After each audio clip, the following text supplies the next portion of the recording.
If the people of Beirut were hoping to share in Donald Trump's new golden age for the Middle East, this is what confronted them today. Trump had threatened Iran with a living hell.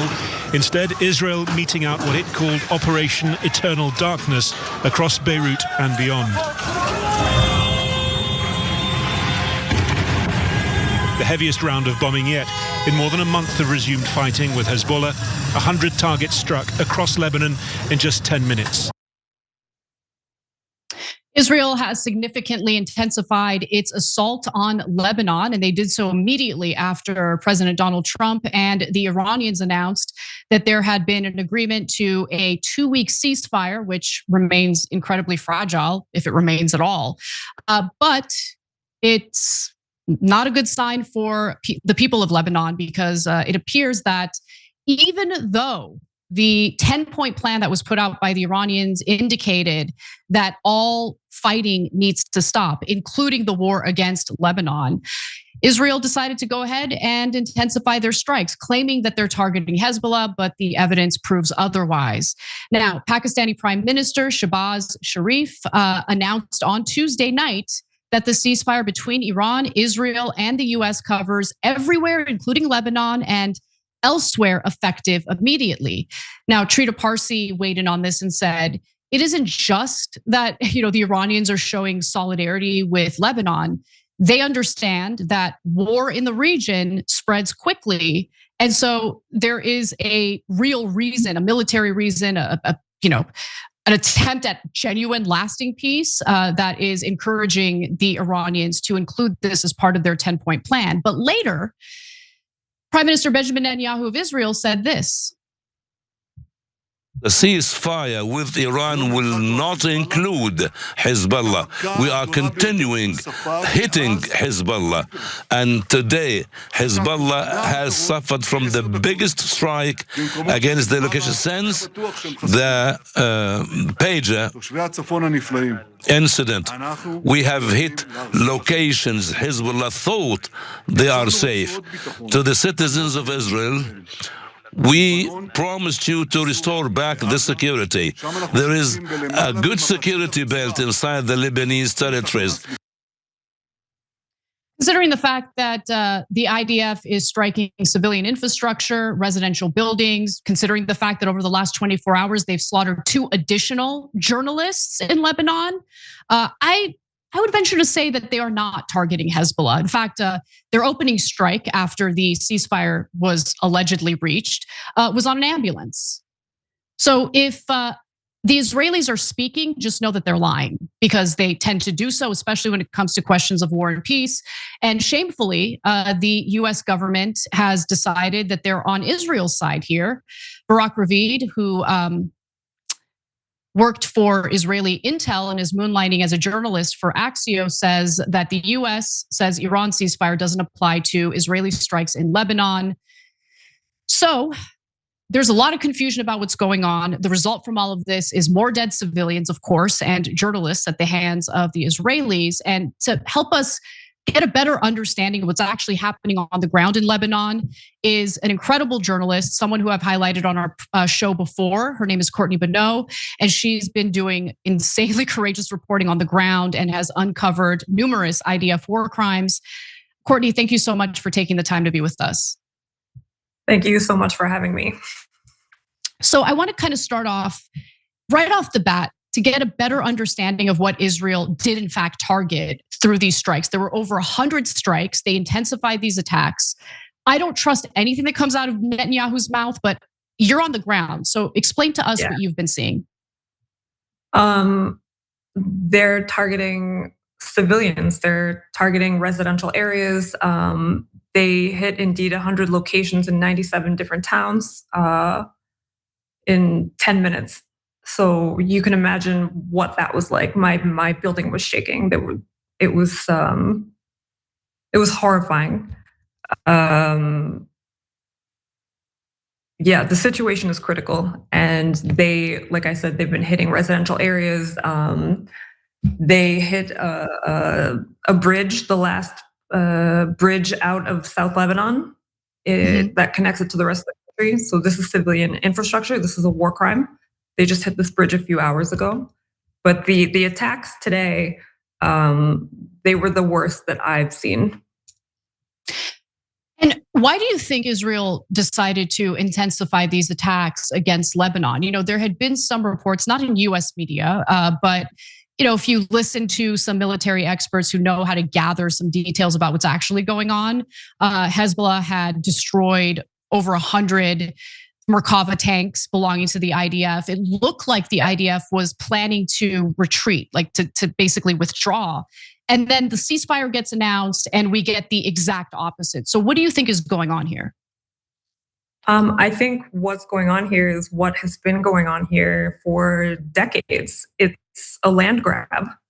That's what it is. That's what it's always been about. It's Israeli expansionist aspirations. That's what's happening here, and they're taking this opportunity to, make an excuse to grab more lands. Can you talk about the death toll from the latest strikes since the ceasefire was announced? Yeah. So the latest update from the civil defense is 254 people killed and like 1,200 wounded. But since that was announced, they're finding more and more people under the rubble. Lots of women, lots of children, entire families have been wiped out today. I've seen videos of kids screaming from under the rubble. It's the kind of thing that we were seeing during the genocide in Gaza, which is still ongoing. Yeah, and in fact, these numbers will rise. These numbers will rise.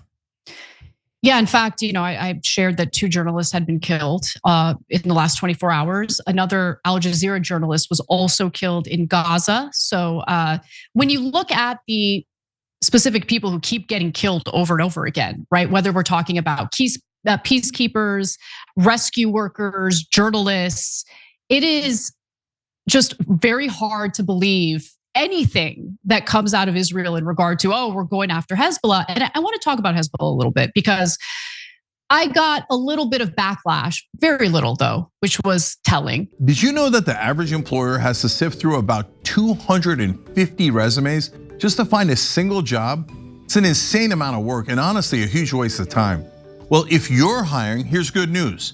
You can now review all those resumes and applications faster thanks to ZipRecruiter. We use them.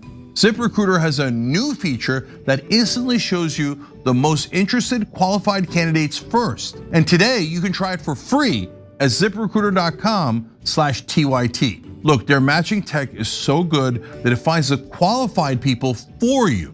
But this new feature is a game changer. It actually bumps the candidates who are really excited about your job right to the top of the list. You even get a feel for their personality because they can tell you in their own words why they want to work for you. No wonder they're the #1 rated hiring site. Cut through the standard and get to the standouts with ZipRecruiter. 4 out of 5 employers who post on ZipRecruiter get a quality candidate within the first day. And now you can try it for free at ziprecruiter.com/TYT. That's ziprecruiter.com/TYT. Meet your match on ZipRecruiter. When I recently said Hezbollah is the only thing fighting back against the Israelis, right? Preventing the Israelis from these land grabs. But the American people have been conditioned to only see Hezbollah as nothing more than some sort of terrorist group that's very, very dangerous that the Lebanese people loathe. Now, I know that there's a lot of diversity in terms of ideology in Lebanon. I understand that. But right now, as the Lebanese people are taking these attacks, taking these strikes from Israel and the IDF, are they at all changing their mind about the impact of that Hezbollah can play in this conflict and land grab? That's not something I can really gauge. I don't do interviews with people. I do report on the ground, but Hezbollah are the only ones fighting in this war. They are the only ones keeping the Israelis at bay. And also remember that Hezbollah is a political party, right, with a military wing. And I think a lot of Americans they can't imagine that a government works in a different way than their own. And that Hezbollah is not necessarily like a terrorist organization. They might be proscribed, but that's, this is my experience. So what I've noticed is just a muted response from the Lebanese government. In fact, just today I was reading from a Lebanese MP who seemed to be annoyed that Iran included a stop in fighting in Lebanon as part of their 10-point ceasefire deal. And I couldn't understand that, because you're watching your own people get slaughtered by the Israelis. And it seems like the only individuals who are involved in trying to protect Lebanon from Israel happen to be Hezbollah and the Iranians. Now, Hezbollah is Shia, the Iranians are Shia. They share a similar ideology. But talk to me a little bit about the Lebanese government and why there's been this muted response in the face of Israeli aggression. I really don't know. Like, I can't, after being on the ground for 17 months at the front line, I cannot fathom what is going through the minds of these government officials. So I really don't know. I don't know who the government official is that you're talking about who said whatever today, but I mean, there's a lot of ego, and I can tell you something that I've learned from being in a war is that war doesn't develop character, it reveals it. That's definitely true. That's definitely true. So let's talk a little bit about what you've experienced on the ground. So I know that two of your colleagues were killed recently, and we talked about that on the show, and played your video where you addressed it. Yeah. And it was heartbreaking, Courtney, because I can't imagine what you're experiencing. I mean, you're seeing all this devastation around you. Your colleagues are getting killed. There's a muted response from the Lebanese government. Israel is now intensifying their attacks. What else have you noticed on the ground? Do you fear for your safety? And have you felt that the Israelis are tracking you to potentially do harm? I mean, I don't know if they would be tracking me. These 15 months of the ceasefire that I worked on the border, they followed me with the drones. I've been shot at. Me and my cameraman Ali Azzedine, we've been shot at 7 times. We've been chased by a Merkava tank, and they threw a grenade at us from an armed drone, because part of my project the past 15 months has been documenting the construction and expansion of the illegal occupation bases on the Lebanese border. So every week I show up at these bases. They know my face. They know who I am, because I'm monitoring their bases. Interesting. And you do it courageously, knowing what the IDF is capable of. I want to play one video. This is the Israeli Defense Minister Israel Katz. He weighed in on what's happening right now in Lebanon. Take a look. The IDF attacked hundreds of Hezbollah terrorists in a surprise strike at headquarters throughout Lebanon. This is the largest concentrated blow Hezbollah has suffered since the Pages operation. So again, just as an outsider looking in, it just feels like Lebanon is getting the Gaza treatment for sure, right? But is there any indication that there's a genuine military operation carried out by the IDF against Hezbollah here? No. This was pure and simple a terrorist attack, just like the Pager attack. It's a terrorist attack. It's a war crime. Final question for you. If you want to leave our audience with one thing, one piece of information, what would it be? One piece of information. Or as much as you want. Yeah. Trying to think I've said this before, but I think that the American public should know that the violence that the American government exports will come back to you.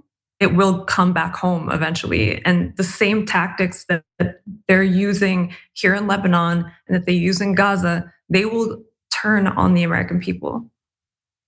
They will absolutely use the stuff at home. Yep. Yeah, you're right about that. Yeah, I mean, look at ICE. Look at this. Like, I've had a little bit of time over the last year to check out what ICE is doing, and this is just insane.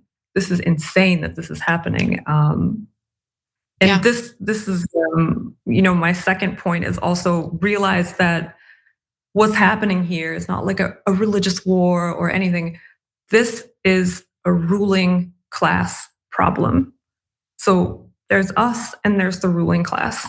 And it doesn't matter their gender, their religion, their ideology. It's about their wealth. I think that's an important takeaway, because when you look at the victims, especially in a place like Lebanon, that it is diverse. You have Christians, Muslims, all sorts of people in Lebanon.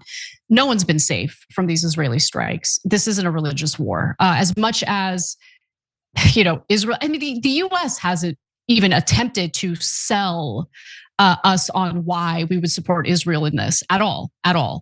But in the propaganda that we see from Israel, they make it seem as though, they're just these poor little lambs that are constantly targeted by their enemies in these hostile countries, hostile neighboring countries.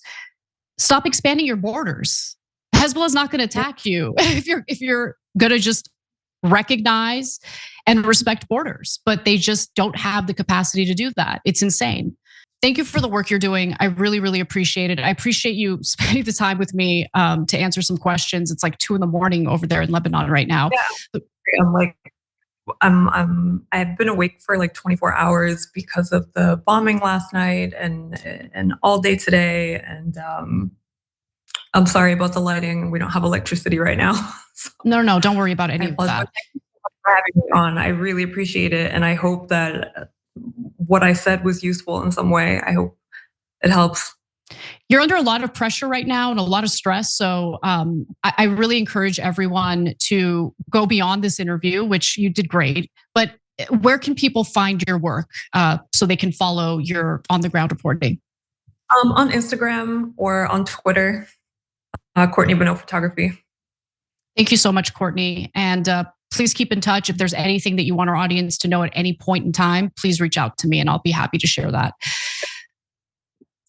All right, everybody. Thank you, Anna. My pleasure. All right, everybody. Obviously, there's a little bit of a delay and all that, but Courtney's amazing. Please follow her work. Courtney Bonneau is on Twitter, where I follow her. I started following her on Instagram as well. And she is risking her life to get us actual information about what's really happening. And it's important to know that, because she's right. It is our government that is bankrolling these atrocities. And we should be furious about it, because that leads to hatred and hostility toward the American people. We didn't sign up for this. We didn't agree to this. The government is doing it anyway. And it goes totally against what our values are allegedly supposed to be here in the US. Killing innocent civilians, aiding and abetting a foreign country in killing innocent civilians is so disgusting and should be called out. And any politician who funds this, any politician who tries to argue that we should continue sending any weaponry or any money to Israel needs to be voted out of office. It's that simple. Every time you ring the bell below, an angel gets his wings. Totally not true, but it does keep you updated on our live shows.